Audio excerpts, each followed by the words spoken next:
Sur le CES à Las Vegas, Sony a fait sensation en présentant un prototype de lunettes OLED. Ces lunettes ont un petit peu évolué, exit la diode bleue sur le devant, ça devient maintenant un vrai produit qui va sortir avant Noël au tarif de 700 €. Alors quel est le principe?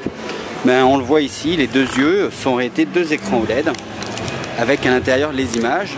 Et alors, on voit également un casque, un système pour le serrer sur la tête. Et là par exemple Romain est en pleine partie. Et en plus il joue en 3D. Et alors Romain, la qualité, l'immersion que tu vois en fait, est-ce que tu as l'impression que l'image est grande ou est-ce que c'est vraiment minuscule? On a vraiment l'impression d'être tout seul chez soi dans son salon en pleine nuit ou alors dans une salle de cinéma bien isolée.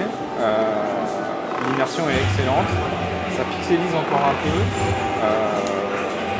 L'effet 3D est assez doux, pour moi qui le supporte assez mal. Et comme je joue avec des lunettes, les lunettes sont supportables.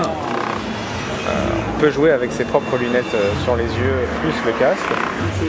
Le casque reste assez lourd, mais c'est très supportable. Est-ce que tu t'imagines jouer 2 heures? Peut-être pas, pour le bien de mon nez, je pense pas. Mais en tout cas pour une petite partie assez jouissive, ça peut être pas mal. Là on est sur du Gran Turismo 5. C'est la course en vue pilote est extrêmement immersive. Tout à l'heure on était sur du Killzone 3, pareil, on a encore un peu de mal à voir les ennemis qui nous tirent dessus, qui sont très très loin. Mais ça peut, je pense, s'améliorer. Et encore une fois, l'effet 3D est pas gênant et la profondeur est assez douce. On n'en ressort pas avec les yeux qui pleurent. Et est-ce que tu dois faire une soirée avec des copains pour leur montrer ça?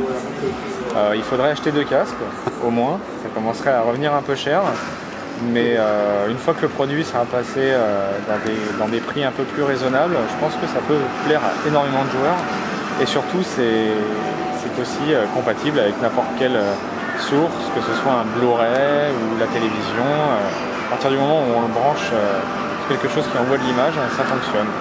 Donc en tout cas pour du jeu, j'adhère complètement. Et la 3D, on perçoit vraiment la profondeur là? La profondeur est suffisante pour qu'on soit assez immergé dans l'image. Je pense que l'effet n'est pas non plus trop gros pour qu'il y ait des problèmes de sensation chez les utilisateurs ou de troubles. Je pense qu'on peut jouer plus d'1 heure sans en sortir avec un mal de crâne. Et si on parle un tout petit peu de qualité d'image, est-ce que les couleurs sont vives, justes? Est-ce qu'il y a de la rémanence? Il y a un peu de rémanence. Les couleurs ne sont pas les plus justes du monde ni les plus vives. C'est contrasté quand même? C'est légèrement contrasté. Là je passe sous des ponts, on voit très bien les différences quand même de nuances, d'éclairage. C'est pas aussi perfectionné que quand on joue sur un écran Full HD de 2 mètres, mais ça reste, c'est loin d'être un gadget d'image comme on aurait pu le penser de prime abord. Et le son correct?